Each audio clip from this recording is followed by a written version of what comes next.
single day. We're also Attorney Kevin Maxwell.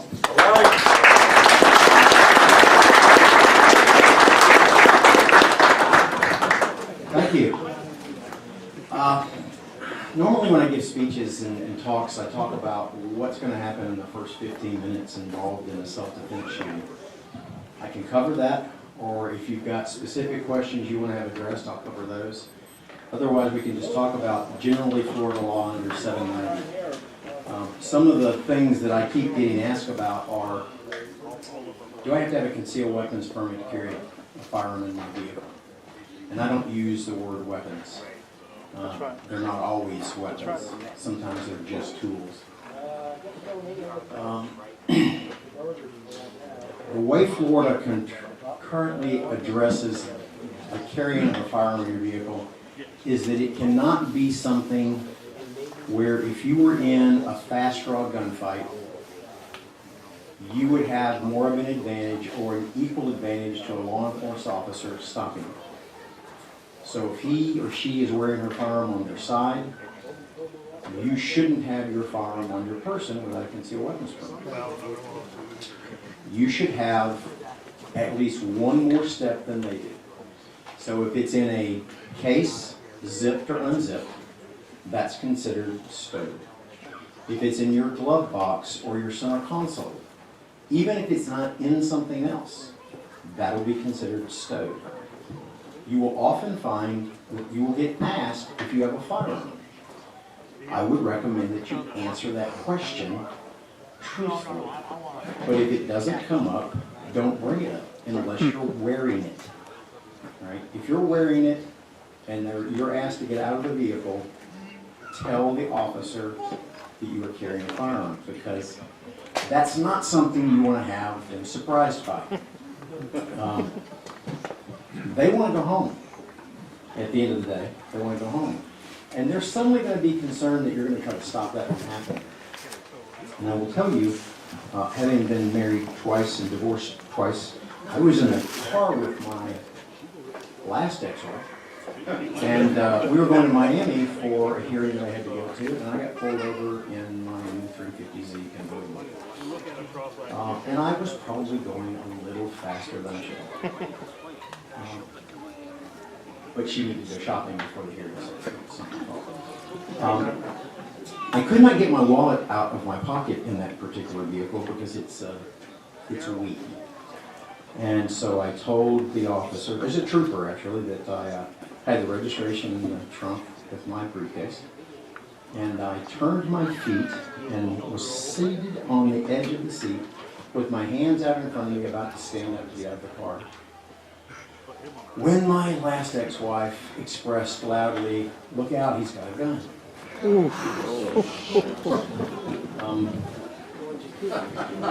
Try to do your impression of an icicle, if that ever happens to you, because I was surprised at the speed of the size of that person.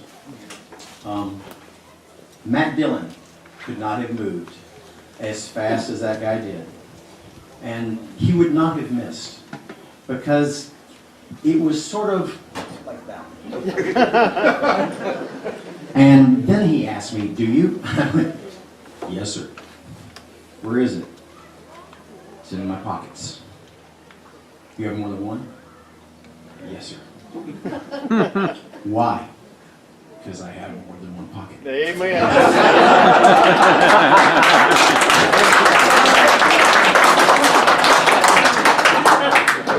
I got up very slowly, and I went to the back of the car, and I opened the trunk, and that's when he saw the stuff I don't carry. He's like, "Are you expecting trouble?" "Yep." And his phone rang, and he stepped back away from me backwards, because apparently whatever was on that call he really needed to take, and he answered the phone. And I'm looking over the back of the trunk of the car into the car at my last ex-wife, texting someone. And I hear the trooper say, "Yes." "How do you know that?" Really? No way. Okay. My wife has gotten on Facebook. And she has sent out a message on Facebook to one of my client troopers. And he has called this trooper. And he walked up and he goes, gets my license, gets my concealed weapons permit. Tells me I should have told him I had a firearm as soon as we had the interaction. Gives me my license, my registration, my concealed weapons permit. And then he asks me, is that your wife? Yeah. You know, I just got a call from, I won't say his name, trooper, somebody. Really? Yeah, she's already sent that out on Facebook. Mm-hmm. You have a lot of insurance? I do. She wants it, doesn't she? That's one of the reasons why she's my last name. Right. Craig's met my next ex-wife. Actually, that's what he called her. And she's not younger than my youngest child. She's younger than my oldest child. She's not younger than my youngest child. First 15 minutes. This is what you really need to know. I tell everybody, don't talk to the police. Because they are the police. They will convince you you need to talk to them. You do not need to talk to them. You may want to talk to them.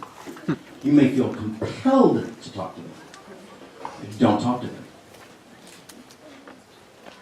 Asad Ayub and I have had a very lengthy argument at several conventions about whether you should or shouldn't talk to law enforcement.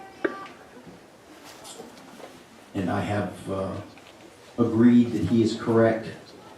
There is certain information you should share with law enforcement. And it kind of goes like this. I called you. I called you. That's right. You know why? Because bad guys don't call the police. I will press charges. That's the one thing they want to know more so. You going to press charges against this person? I am. Here is the important evidence. And the reason Assad and I had this argument was that he had a case where he was a detective on, where he arrived and people cleaning the parking lot to get ready to repave it had blown the shell casings off the scene. And if it hadn't been for the victim pointing out where they'd gone, there would have been no weapon that was used against them, because this person had thrown their gun into the back of a pickup truck in a parking lot, and that truck was left. It just so happened he took pictures of all the cars around. And if you get in a self-defense issue like that and you're in public, do not do this to figure out if somebody else is after you, because you'll become a bullet magnet. Go to the Brazilian stack. It does two things. It lets civilians realize you're not pointing a gun at them. And it lets anybody with any experience with a firearm know that's not an amateur. It'll also give you the opportunity to be in a position where you can just go, yep, thank you, officer, and just safe your gun. If you've got somebody with you, have them grab you by the belt and look the other way. If you're standing there with a firearm and there's a person laying on the ground, they're doing a really, really good impression of their victim, even though they're one that came at you. What you don't want is some off-duty officer coming up behind you and putting one round through the back of your head because you're standing there with a gun. A person holding on your belt and you're looking the other way, go, hey, Dad, Mom, honey, police are here. Safe your gun. And then tell them, I will give you a statement as soon as I'm cleared medically and I speak to my attorney. Now, sometimes they'll accept that, sometimes they won't. That's when you just repeat the mantra, lawyer. Lawyer. Yes? Lawyer. I had a lady that she had come to Heels and Holsters event, and I had spoken, and her children were there. a 7-year-old girl and a 9-year-old boy. And the boy and the girl were both taking my cards, which I thought was cute. And this is another thing, just keep this in mind. There are two kinds of people you may be engaged with where you have to defend yourself. Someone you don't know and someone you know. If you have an interaction with someone you know and you use deadly force, you are going to go to jail. Just get ready for the ride. Don't try to fight about it. You're going to take the ride. Because there's no way an average law enforcement officer on the street is going to try to make a determination whether you did or didn't have the right to defend yourself against somebody you knew. It's going to look a little too convenient.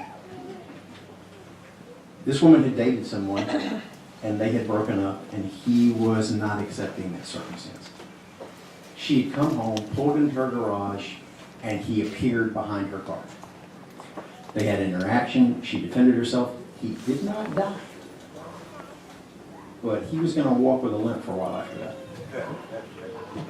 They took those children and tried to get statements from them. And they don't care. I mean, God bless law enforcement, but they have an objective. They have a job. Their job is to arrest people. The courts enforce the law. The police arrest people. They started asking the 7-year-old girl what happened with Mommy and me. And she said, and I got the body camera video, she said, you want me to tell you about Mommy and Patrick? Yeah. Lawyer. She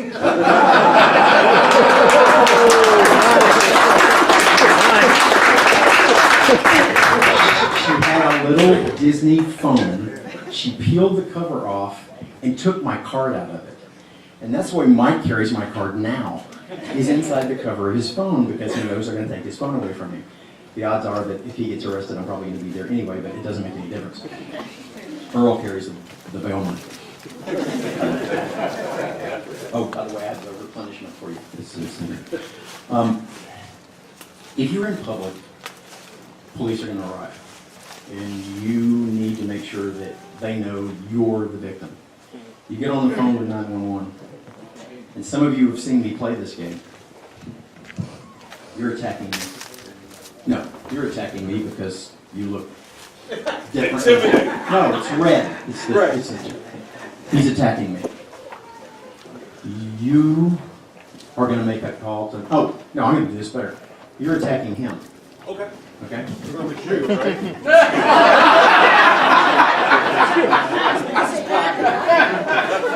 I'm sorry, I thought you were Hindu.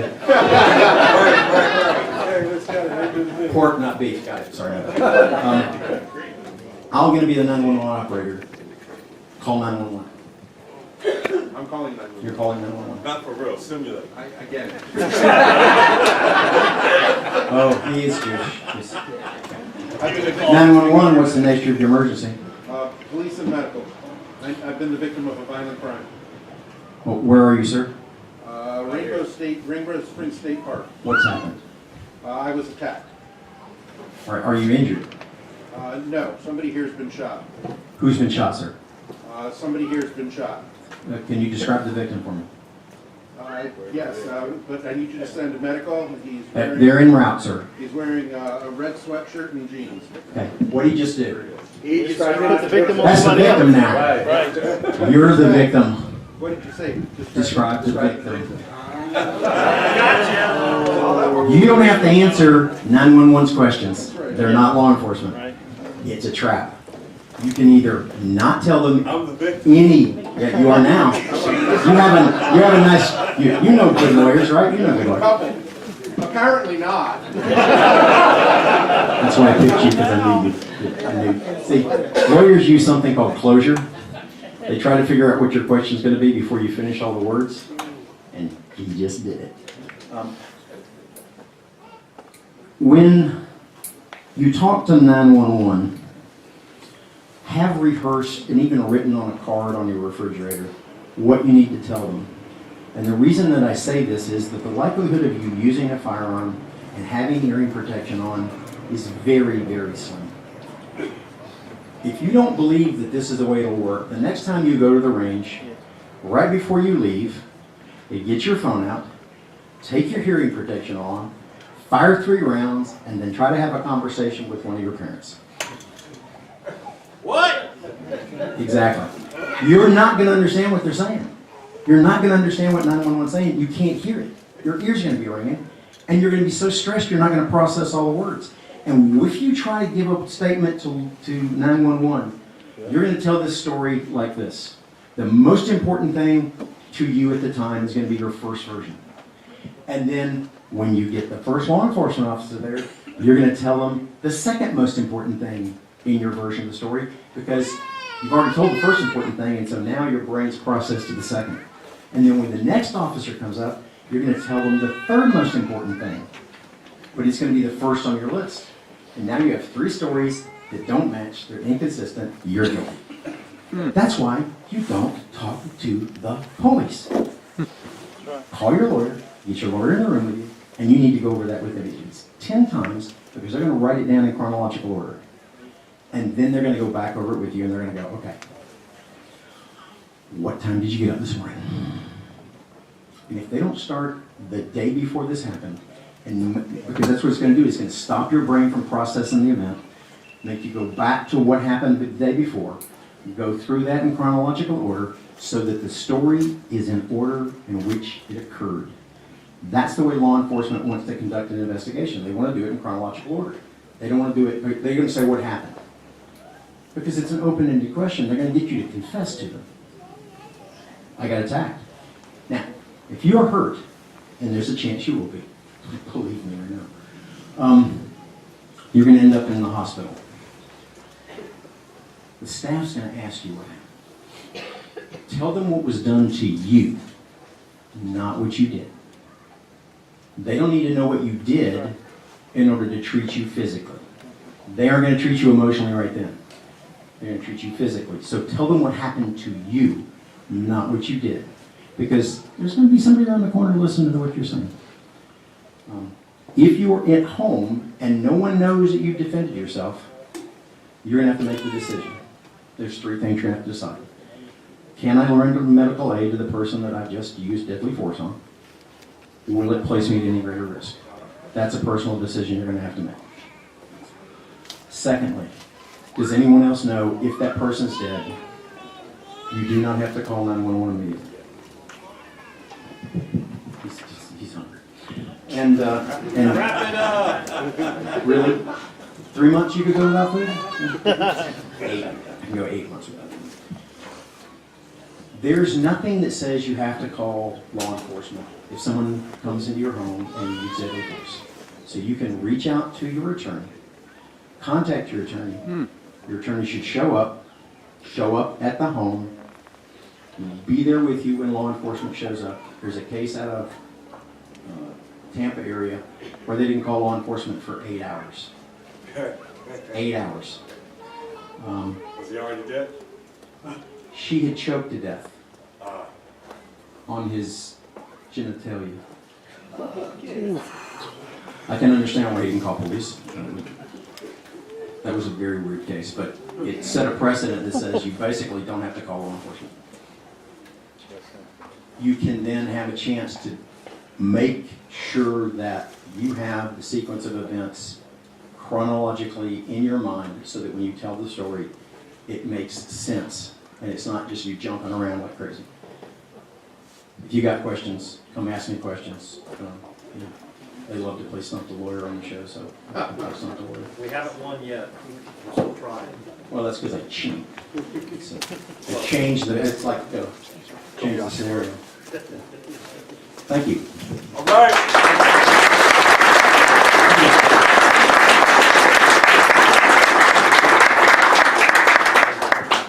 I'm going to change something up real quick. Hey Sheriff County, this is Sheriff County COPWATCH. I am using any video here with under fair use if you have criticism, reporting, teaching, etc.